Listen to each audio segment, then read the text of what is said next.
Génération FM 93.4. Merci de nous rejoindre pour vous informer sur les ondes de la 93.4 Génération FM. C'est l'heure du journal à la présentation Binta Traoré, cabine technique Albert Gomis.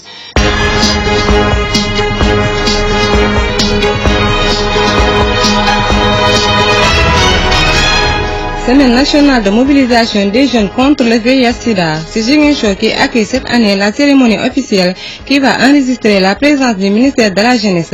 Le thème retenu pour cette édition est l'atteinte des 3,90 est possible avec une jeunesse responsable et engagée. Décision des autorités sénégalaises de faire transiter seulement la production de la noix d'anacarde via le port de Ziguinchor. L'interprofession de la filière anacarde Sénégal dénonce une mesure qui à ses yeux risque de plomber toute l'activité de la filière. À Oussouye, les apprenants disent non à la pollution à travers un plaidoyer pour davantage sensibiliser les populations pour un changement de comportement quant à l'usage du plastique et ses méfaits sur l'environnement. Khalilou Diémé nous fera le point. La page internationale sera au rendez-vous et le sport mettra fin à ce journal. Quels sont les titres et les développements? C'est dans un instant.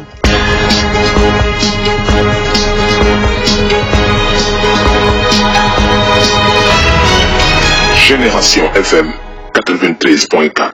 Bonjour et bienvenue à tous. L'Assemblée nationale a voté sa grande majorité la loi portant révision du code électoral par 111 voix pour 14 contre et 0 abstention. L'objectif de ce parrainage est de rationaliser les candidatures aux différentes élections et aussi de mettre fin à la prolifération des partis politiques. Les habitants de la SICAP rue 10 ont été témoins d'un acte audio en début d'après-midi de ce lundi. En effet, une bagarre entre un certain Abdou rue 10 et son acolyte Kofi a découlé sur l'assassinat avec un poignard planté dans le cou de ce dernier. Le drame s'est déroulé devant un restaurant de ce quartier devant un grand témoin. Le meurtrier qui avait réussi à prendre la tangente a été finalement appréhendé par les forces de l'ordre qui ont mené Malité placé en garde à vue en attendant d'être présenté au procureur. Génération FM 93.4. Comme je vous le disais à l'entame de cette édition, Semaine nationale de mobilisation des jeunes contre le VIH-Sida, c'est Ziguinchor qui accueille cette année la cérémonie officielle qui va enregistrer la présence du ministre de la Jeunesse. Le thème retenu pour cette édition est l'atteinte des 3,90 est possible avec une jeunesse responsable et engagée.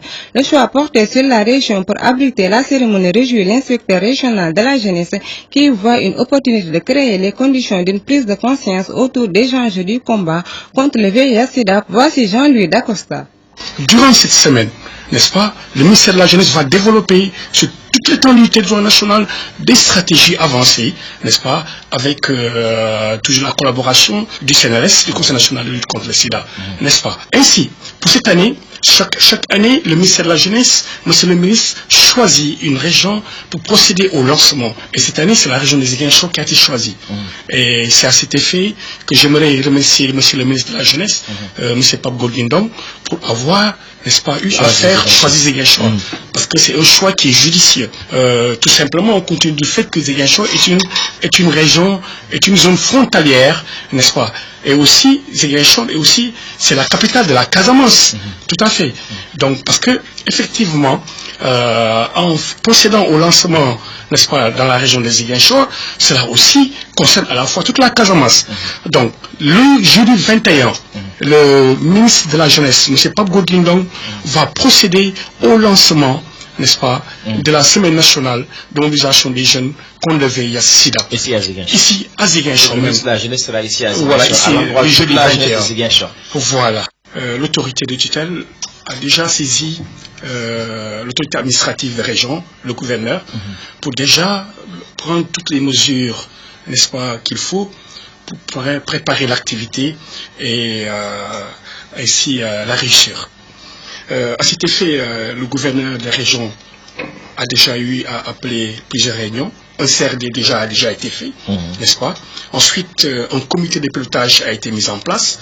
Et dans ce comité de pilotage, n'est-ce pas, figure bel et bien, n'est-ce pas, le Conseil régional de la jeunesse, en l'occurrence, monsieur le président, n'est-ce pas, monsieur Bombou Talibé Diallo.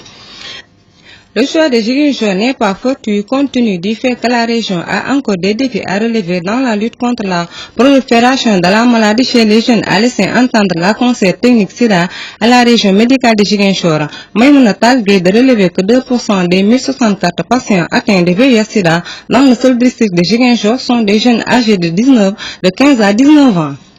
On est dans une région avec une grande diversité culturelle. Actuellement, il y a les gamous. Avant cela, on avait les boucoutes, les circoncisions et autres. On a le milieu touristique. Beaucoup d'activités au niveau de cette région de Ziguinchor. Et c'est une région aussi qui a vécu le conflit, ce qui veut dire qu'il y a eu des risques, il y a eu certainement des pratiques non volontaires. Il y a les violences basées sur le genre et nous avons les femmes violentes et nous avons des cas de viol parfois tant masculin comme féminin dans cette région.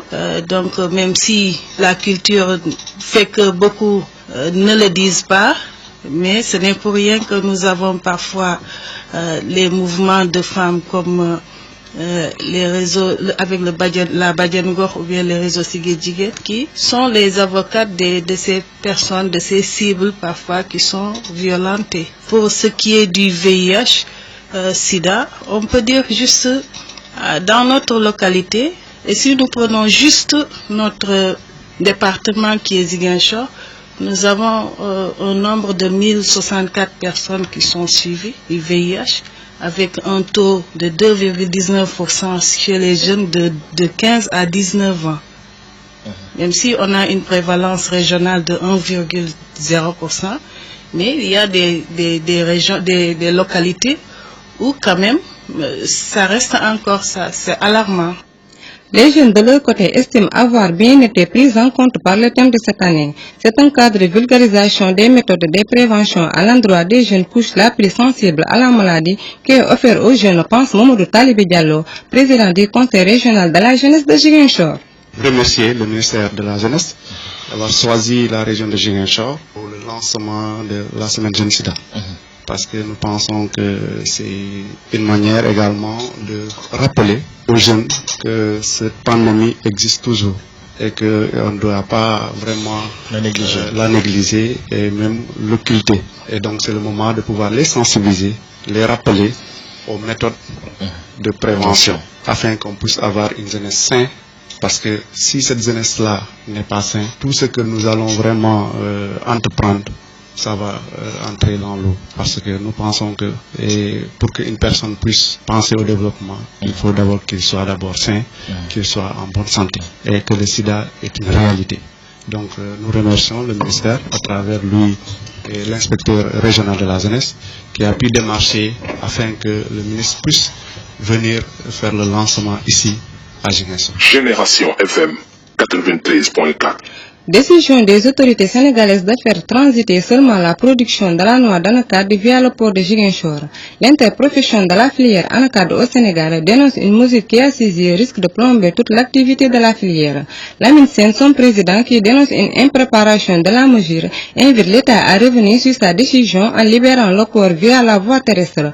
Lamine Sène est interrogé par Lamine Ba. C'est une mesure prématurée et les conséquences sont néfastes. Donc nous risquons d'aller vers la mort de la filière anacarde. Aujourd'hui, une vingtaine de magasins sont fermés à cause de cette mesure, ce qui fait une perte de 2000 emplois. Ceux qui sont en train d'acheter aujourd'hui, eux, ont fini par arrêter parce qu'ils ne peuvent plus exporter à cause du bateau, donc ils ne peuvent pas amener assez de conteneurs remplis. Le bateau qui amène les conteneurs, quand il amène 250 conteneurs vides, il ne ramène que 130 conteneurs. Donc le commerce international, c'est pas de l'à peu près, c'est pas des hésitations. Il faut d'abord maîtriser la logistique avant de se lancer sur l'exportation. Qu'est-ce qui risque de se passer? Donc on va vers la mort de la filière. Et aujourd'hui, tous les exportateurs sont découragés. Ils risquent même de ne pas revenir l'année prochaine. Je crois qu'il est urgent. Et la solution aujourd'hui, c'est de laisser, en tout cas, les camions transporter le produit jusqu'à Dakar. Parlons d'autre chose à présent. L'hivernage s'installe dans le sud et provoque l'inquiétude chez les Ziguinchorois qui redoutent déjà le syndrome des inondations comme ce fut le cas des années précédentes. Les habitants de la capitale sud indexent un manque de volonté politique des autorités de venir à bout de ces récurrents problèmes qui surgissent à chaque hivernage. C'est un focus société signé Lamine Ba. David Diatta est un jeune habitant du quartier Koloban Fass, l'un des quartiers les plus affectés par les inondations de l'hivernage dernier. Les premières pluies l'ont plongé dans les souvenirs des inondations qu'il a vécues avec sa famille.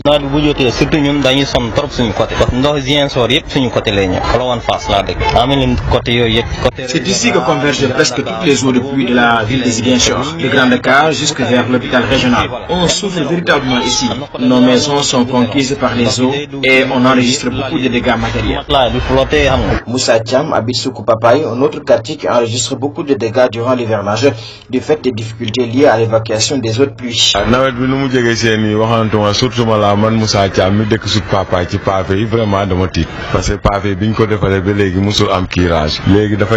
Moi j'ai vraiment peur.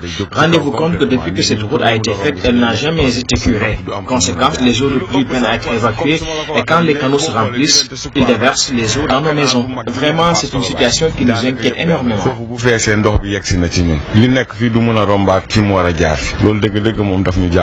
Les habitants de ce quartier vers lesquels se déverse une bonne partie des eaux de ruissellement craignent encore plus pour leurs habitations qui pour eux ne peuvent résister à la furie des eaux.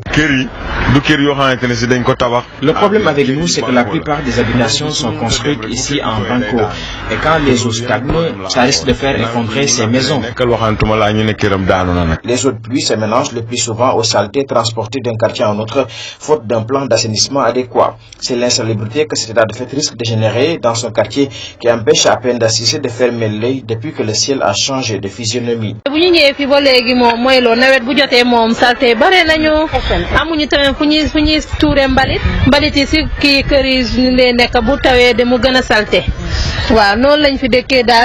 Le malheur avec nous ici, c'est qu'on n'a pas où jeter les ordures. Et quand les eaux de pluie viennent, ça aggrave la situation. Je vous assure qu'il y a des gens même qui ouvrent leurs fosses septiques pour permettre aux eaux de se déverser d'or. Vous imaginez la saleté que cela installe et la menace que ça constitue pour la santé de nos enfants.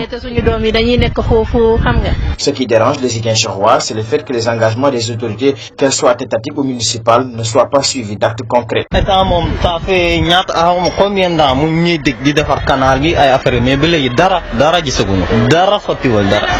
fait des années que les autorités nous promettent de refaire le canal, mais elles ne le font jamais. Les habitants de la plupart des quartiers de Ziguinchor sont inquiets avec l'installation d'hivernage. Les fortes pluies risquent d'engendrer les mêmes dégâts que l'hivernage dernier, compte tenu du faible taux de réalisation des engagements pris par les autorités dans ce sens. Lamine Ba a aussi les apprenants disent non à la pollution à travers un plaidoyer pour davantage sensibiliser les populations pour un changement de comportement quant à l'usage du plastique et ses méfaits sur l'environnement. C'était lors d'une manifestation initiée par Gypsouar, activité qui a permis aux élèves membres des clubs EVF du département de réclamer un environnement sain sans plastique. Le point avec Amadi Khalilou Diamé. Des difficultés d'application de la loi sur les déchets plastiques n'ont pas été occultées lors de la célébration de la 46e édition de la Journée mondiale de l'environnement dans le département de Souy. Un plaidoyer pour davantage sensibiliser les populations pour un changement de comportement quant à l'usage du plastique et ses méfaits sur l'environnement, à savoir le bétail et les sols, a été le moment fort de cette activité initiée par les clubs EVF du département. Mamdiara Diata, porte-parole des élèves. Les relations population-environnement en partenaire avec le Gypsouar s'est mobilisé aujourd'hui à l'instar de la communauté internationale pour combattre la pollution plastique dans notre département. Monsieur le préfet, nous pépinières intellectuelles de cette nation avons besoin d'un environnement sain, sans plastique, pour s'épanouir et avoir une bonne santé. L'éco-parc de Djemberin, un espace protégé d'une superficie de 400 hectares entre Atlantique, forêt primaire, rizière, mangrove et bolon, a été visité par les apprenants. L'objectif principal de cette initiative est de protéger la riche biodiversité de la faune et flore de la localité. De quoi aura l'air notre magnifique terre? Si nous n'essayons pas de la protéger, elle aura l'air d'un dépotoir. Si nous ne faisons pas notre devoir, faisons un petit effort si nous ne tenons pas à la mort. Le passé, c'est terminé. C'est maintenant le présent. L'environnement, c'est important. Merci. Cette journée de protection de l'environnement et de sensibilisation des populations a été l'occasion pour le principal du SEM, Aline Sitoé Diatta Doussouye, de rappeler les progrès faits avec notamment la mise en place d'un cadre légal de lutte contre les déchets plastiques pour éradiquer la pollution par les plastiques à usage unique. Oussouye ne doit pas rester en rade, a dit Pierre-Yves Manga. Le thème retenu pour cette célébration, pour rappel, est « Combattre la pollution plastique ». Nous disons non, nous disons non, nous disons non à la pollution. Il est temps de réagir. Amadou Khalilou Diémé, le répondant de l'ONG Girsouar, le groupe pour l'étude et l'enseignement de la population dans les régions de la Casamance, est revenu sur cette activité qui entre dans le cadre de la célébration de la Journée mondiale de l'environnement. Ibrahim Dramé est avec Amadou Khalilou Diémé. C'est notre sens du civisme qui nous a poussé à être là aujourd'hui avec les jeunes pour célébrer la Journée mondiale de l'environnement à l'instar de la communauté internationale. Et le thème de cette année, c'est combattre la pollution plastique dans le monde. Et aussi, on s'est rendu compte que la pollution plastique est en train de gagner le terrain, et ce qui a poussé GIPSOA, groupe pour l'initiative et le progrès social, dont la présidente qui devait être là aujourd'hui avec nous, Jules Cissé, mais pour des raisons de calendrier, elle n'a pas pu assister à cette manifestation à Oussouye. Et GIPSOA n'a pas attendu donc que la situation soit critique pour vraiment s'engager à éradiquer ce fléau dans le département. On l'a commencé depuis longtemps pour sensibiliser les enfants, leur donner une bonne et vraie information pour qu'il y ait une prise de décision responsable. Donc le choix de l'écoparc n'était pas fortuit. L'écoparc, c'est notre point de départ. On a commencé la sensibilisation des sachets plastiques ici à l'écoparc en 2008, où on a eu à sensibiliser plus de 6000 élèves du département. Mais depuis 2 ans, nous sommes en phase d'évaluation pour voir est-ce qu'on doit continuer, qu'est-ce qu'il faut améliorer, qu'est-ce qu'il faut augmenter, qu'est-ce qu'il faut enlever. Mais l'écoparc, c'est un cadre idéal, c'est un paradis. Et quand on parle de la nature, quand on parle de la Casamance, quand on parle du tourisme, je dis bien encore une fois, c'est la nature, c'est l'écoparc. Et je pense qu'il joue un rôle important dans l'écotourisme dans la région en général et dans le département en particulier. Donc le choix de ces enfants, on dit encore une fois, c'est des messagers auprès de leurs parents. On les a choisis et en espérant que d'ici quelques années, on aura des jeunes responsables, des adultes responsables. Et ces enfants, c'est les pépinières intellectuelles d'une nation, d'une communauté, et qui peuvent changer le monde d'une minute à une autre. Donc c'est pour cela qu'on a misé sur les enfants pour qu'il y ait un changement de comportement. Et on ne va pas s'arrêter ici. Le plaidoyer va continuer auprès des collectivités locales.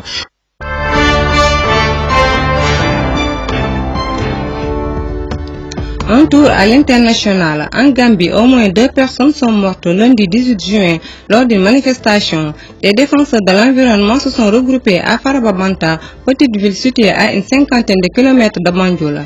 L'unité d'intervention de la police est alors intervenue pour disperser les manifestants et a tiré à balles réelles. Dans un communiqué, le président Adama Barrow regrette la perte de vies humaines à Faraba et annonce avoir ordonné une enquête. L'ancien président congolais qui a été acquitté vendredi dernier par la Cour pénale internationale pourrait-il rentrer en République démocratique du Congo ou a-t-il des ennuis judiciaires à craindre? C'est une des questions qui se posent alors que la présidentielle se profile et même si l'intéressé lui n'a pas encore fait part de ses intentions. En 2007, le gouvernement avait menacé de poursuivre Jean-Pierre Bemba pour trahison. Emmanuel Macron est attendu ce mardi matin à Berlin pour un conseil franco-allemand avec Angela Merkel. La rencontre devrait être dominée par la crise migratoire en Europe. C'en est tout pour la page internationale.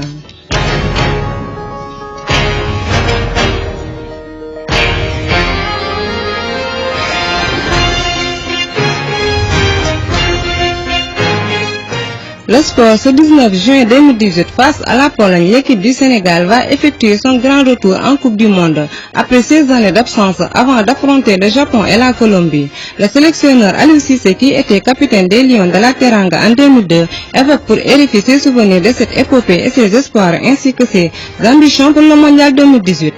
C'est tout pour cette édition, tout de suite le rappel des titres.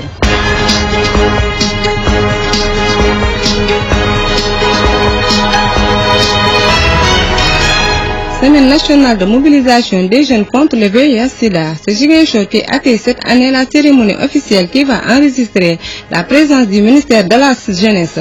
Le thème retenu pour cette édition est l'atteinte des 3,90 est possible avec une jeunesse responsable et engagée. Décision des autorités sénégalaises de faire transiter seulement la production de la noix d'anacarde via le port de Ziguinchor.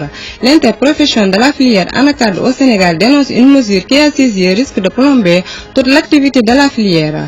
À Oussouye, les apprenants disent non à la pollution à travers un plaidoyer pour davantage sensibiliser les populations pour un changement de comportement qui a l'usage du plastique et ses méfaits sur l'environnement. La page internationale était au rendez-vous et le sport a mis fin à cette édition présentée par Binta Traoré. Albert Gomis a assuré la mise en onde. Excellente suite de nos programmes sur la 93.4 Génération FM Ziguinchor.